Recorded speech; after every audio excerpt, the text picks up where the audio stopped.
Buenas tardes, profesora y compañeros. Somos el grupo 4, el cual está conformado por Isabela Palacio Escobar. Isabela Vallejo Echavarría. Es así como damos inicio a nuestro debate, el cual está centrado en la discusión entre el profesor Moisés Basserman y el profesor Boaventura de Sousa Santos, el cual gira en torno a el documento expedido por el nuevo gobierno de Ciencia, Tecnología e Innovación. Bueno, entonces empezamos y te doy la palabra, Isabela.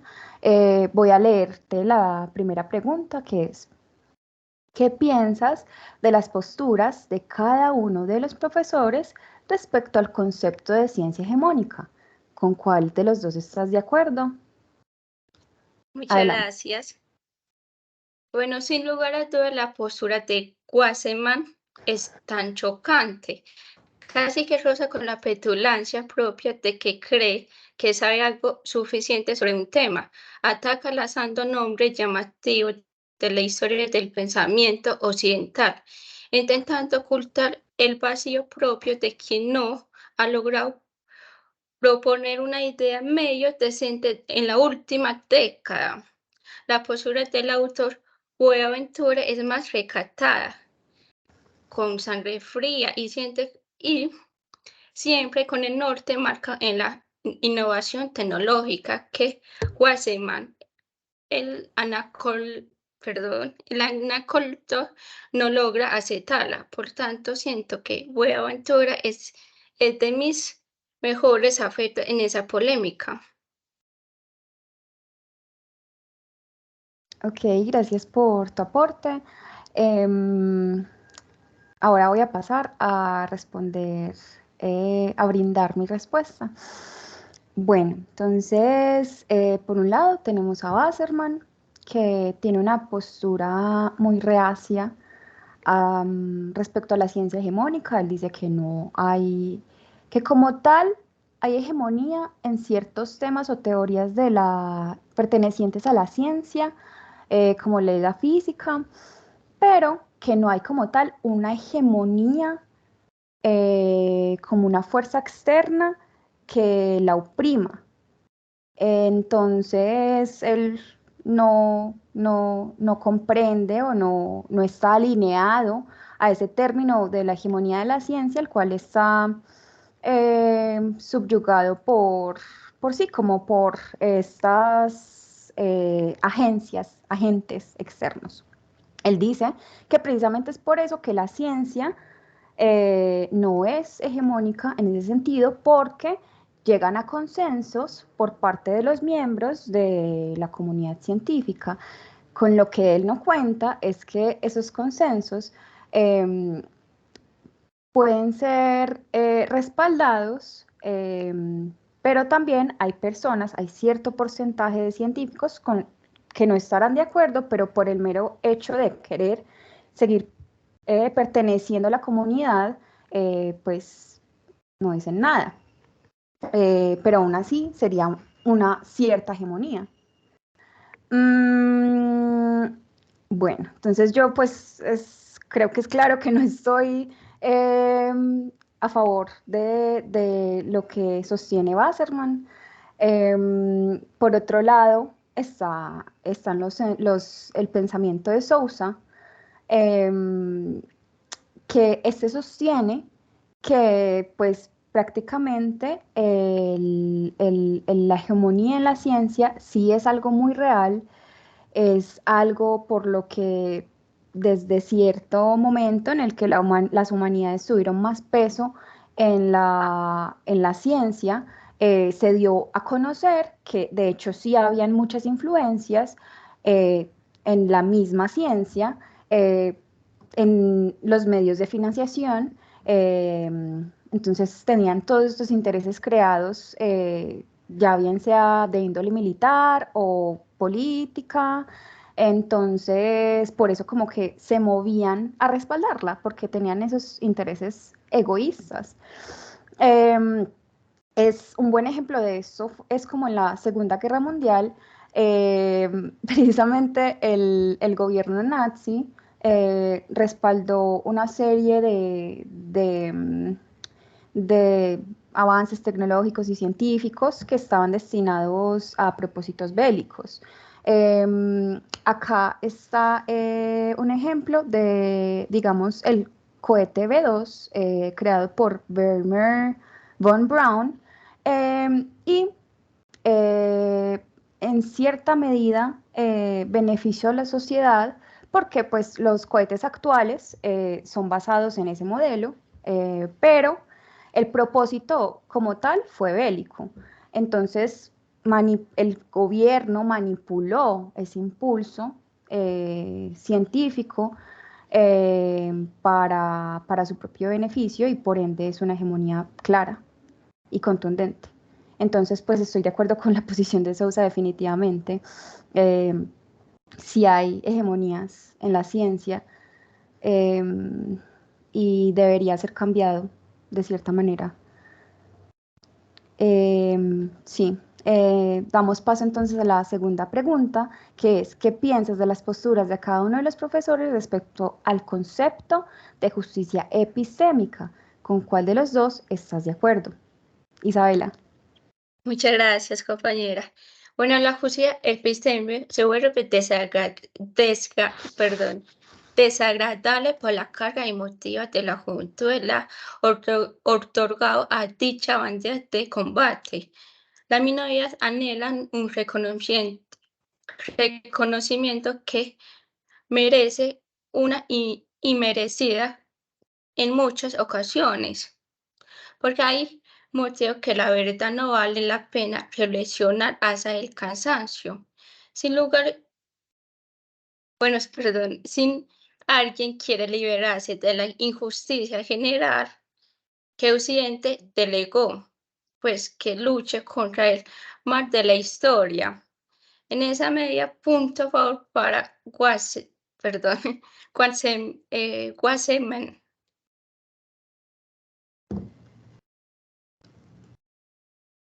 Bueno, gracias. Doy paso a compartir mi opinión respecto a la pregunta. Em, Aclarando que Wasserman tiene este concepto de justicia epistémica no muy claro, no muy claro, o como lo dice el profesor de Sousa, lo quiere ridiculizar, llevarlo hasta el absurdo.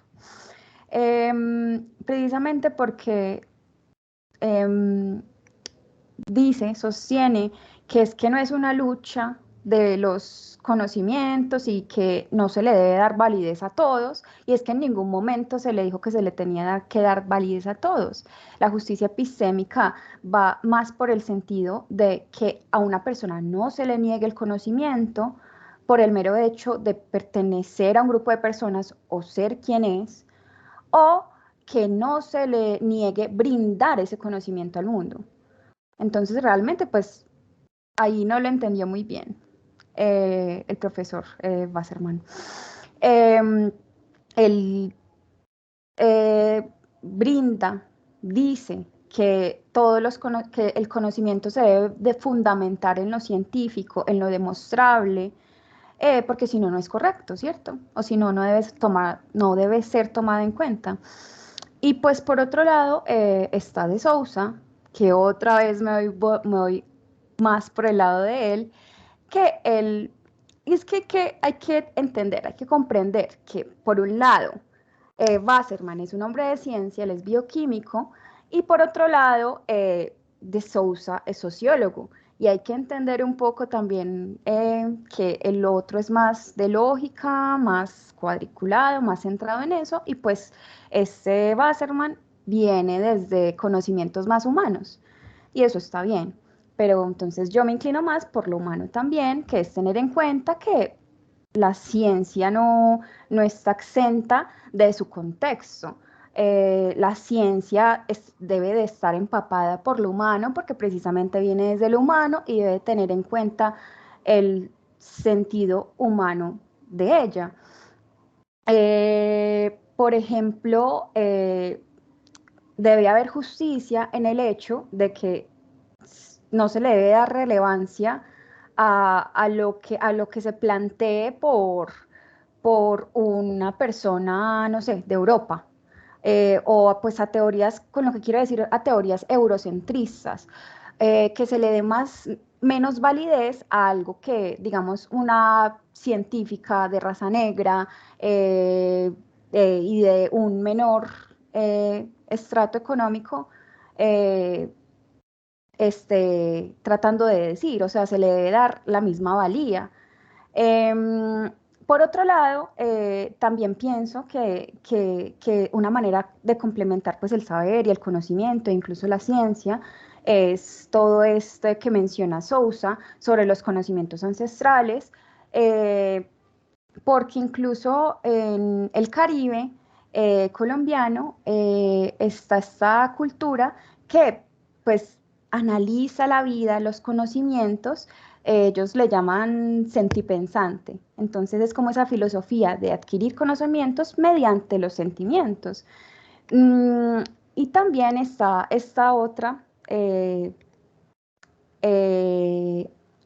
esta otra forma de conocimiento implantada o bueno, utilizada por los Wayuu, que ellos adquieren el conocimiento mediante los sueños e interpretan la realidad también mediante ellos. Y pues siento que es muy valioso y pues deberíamos también tener en cuenta este tipo de conocimientos y pienso que entre más se pueda complementar el conocimiento y la forma de llegar a él, eh, creo que es mucho mejor. Bueno, Isabela, eh, vamos a proceder a la siguiente pregunta, que es ¿por qué es importante este debate en términos de las formas de hacer ciencia? Muchas gracias, compañera. Ese debate es importante porque los científicos han caído en un abismo de indecisación, donde la importancia figura en las esferas de publicaciones inútiles y que solo inflaman el ego. Es oportuno que la ciencia se direccione a estados más auténticos de acción cuando se trata de investigaciones, porque los monopolios en torno al capital del conocimiento están desmembrando la realidad humana.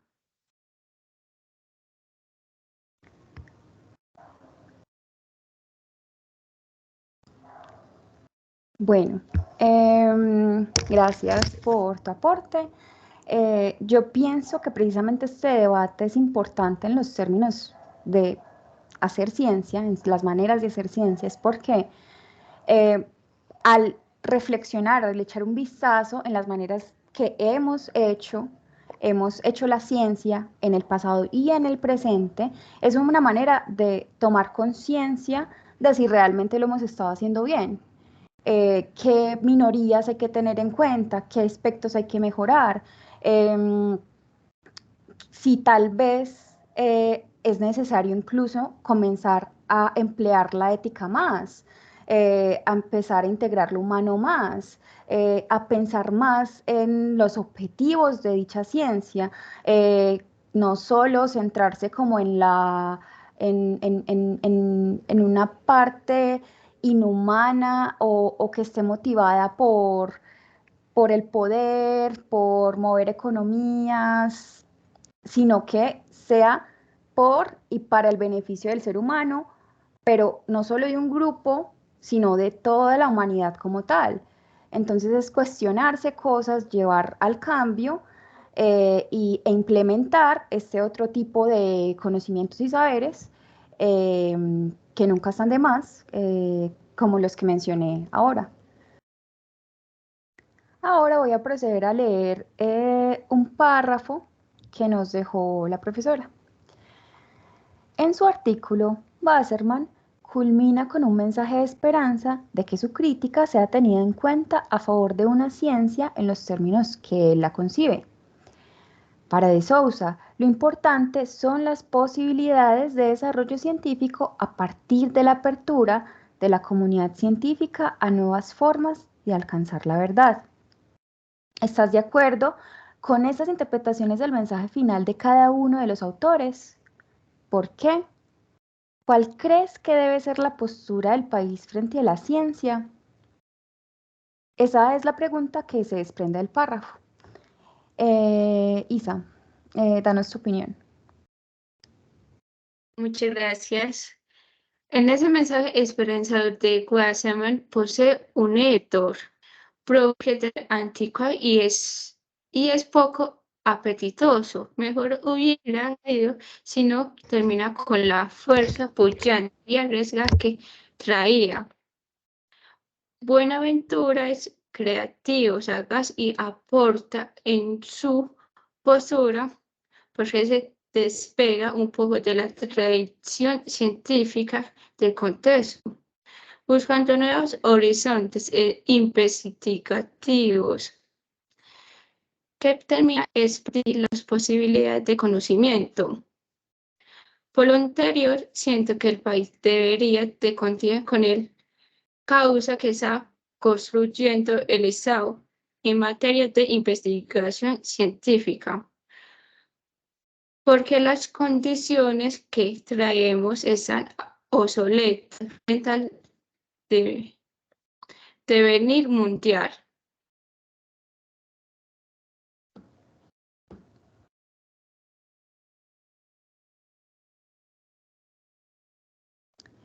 Muy bien, mi visión es muy similar a la tuya. Yo por mi parte estoy de acuerdo con las interpretaciones proporcionadas por la profesora, puesto que Wasserman comprende y define la ciencia del siglo XXI, pues, o sea, es decir, la ciencia moderna como algo certero, algo correcto, y pues sí, el único medio aceptable de conocimiento para él, ¿cierto? No es importante un cambio en la estructura de este, ni en la forma en la que se obtiene, pues, como el conocimiento que se lleva a cabo y pues la manera en que hacen la ciencia en Colombia, para él eso está perfecto. Porque pues en la que se lleva en Colombia, para él es estándar, es un lenguaje universal, no varía. Y pues de esta manera para él es que se siga perpetuando ese modo de ciencia, es la manera indicada de que el país progrese y siga de un buen semblante. Y pues para De Sousa, pues la interpretación que se le dio, De Sousa propone que para que todas estas necesidades de Colombia sean encontradas, pues propone que en vez de adaptarse a lo ya preestablecido, se debería trascender y pues como en base a eso, beneficiar, como lo dije, a la población colombiana y complementar la ciencia a través de la investigación y la implementación de otros índoles, otros tipos de conocimientos, como lo dijo en cierta parte, como lo son los ancestrales, digamos los indígenas o los afros, ya que tienen como otros enfoques respecto a la naturaleza, etcétera.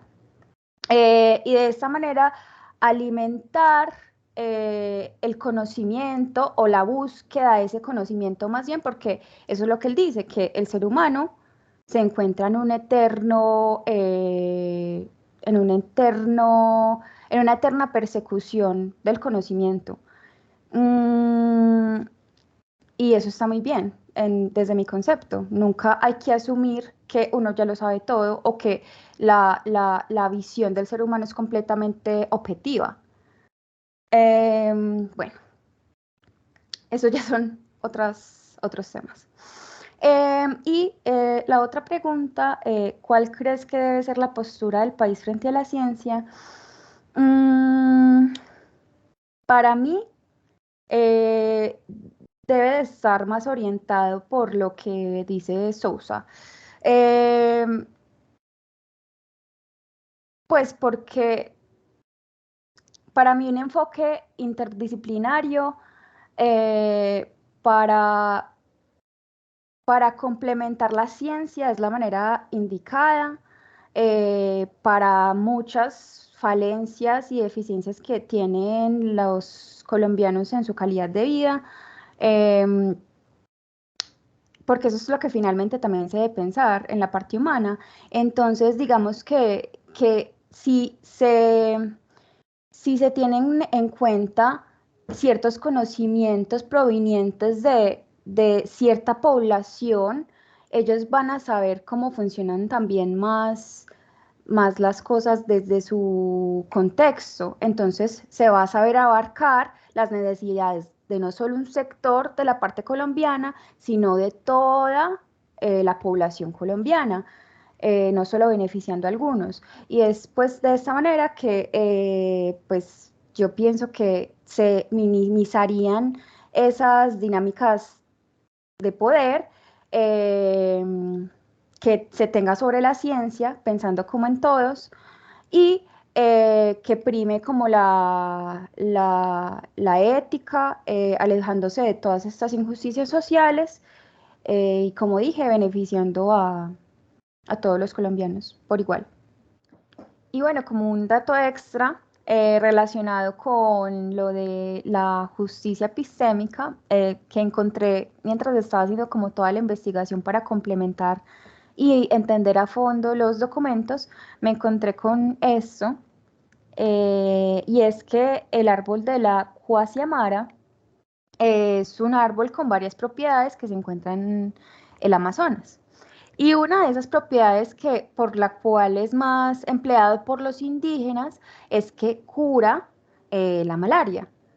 Y ellos sí que necesitan estar en conexión con la naturaleza y tener esos conocimientos naturales, porque claro, ellos no tienen accesos fáciles a un hospital.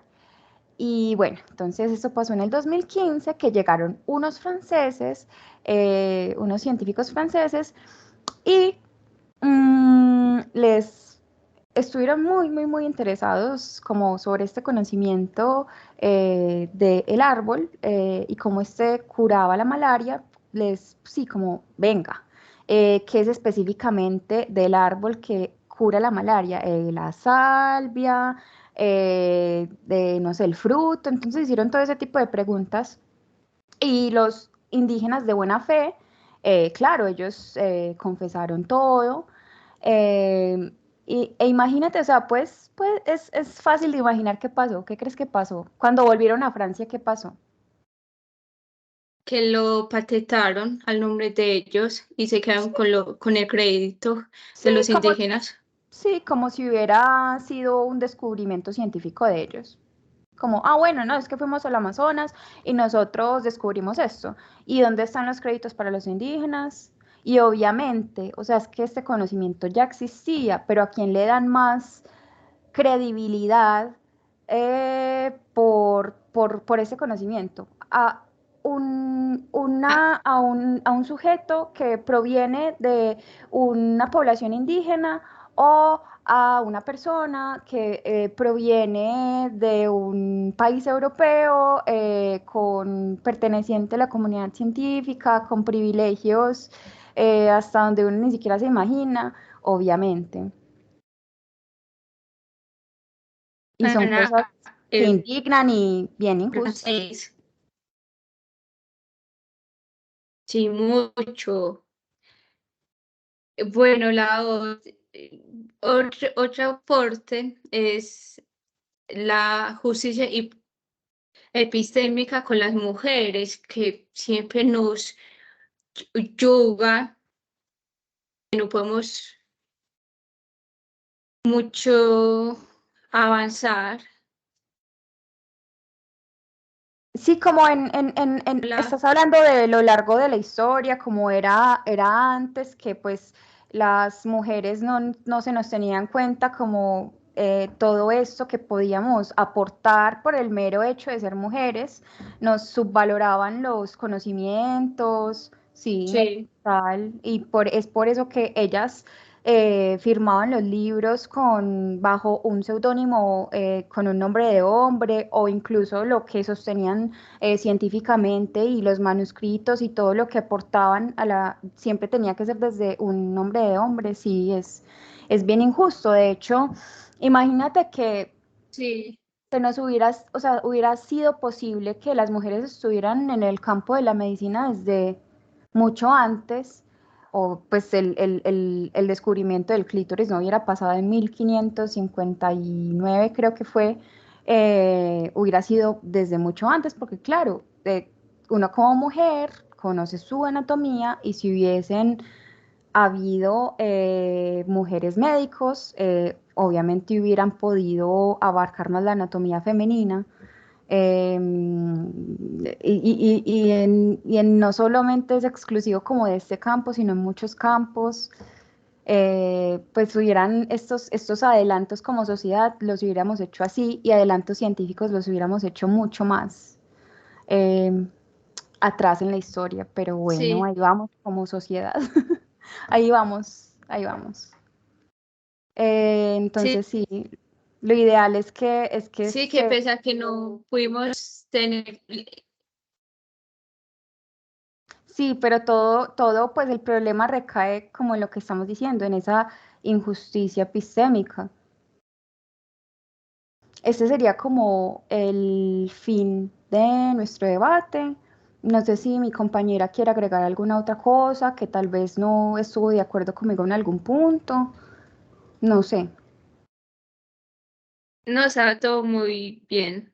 Muchas gracias. Sí, pues yo lo único que disentí más o menos fue como de la parte de la justicia epistémica, que tú dijiste que estabas un poco, pues como más alineada a lo que decía Wasserman, que pues él Sí, predica que no, que pues que como que no le parece muy justificada las razones como raciales porque están fundamentadas en luchas muy antiguas, según él lo refiere, pues según tú lo sí, referiste. Pero no sé, pues a mí sí me parece como bien importante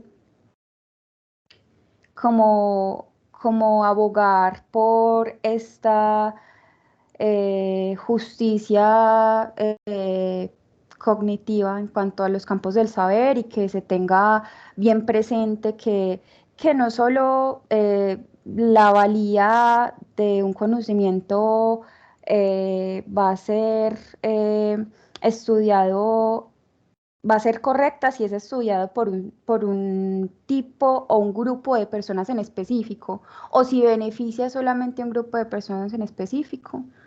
Em, sí, es eso.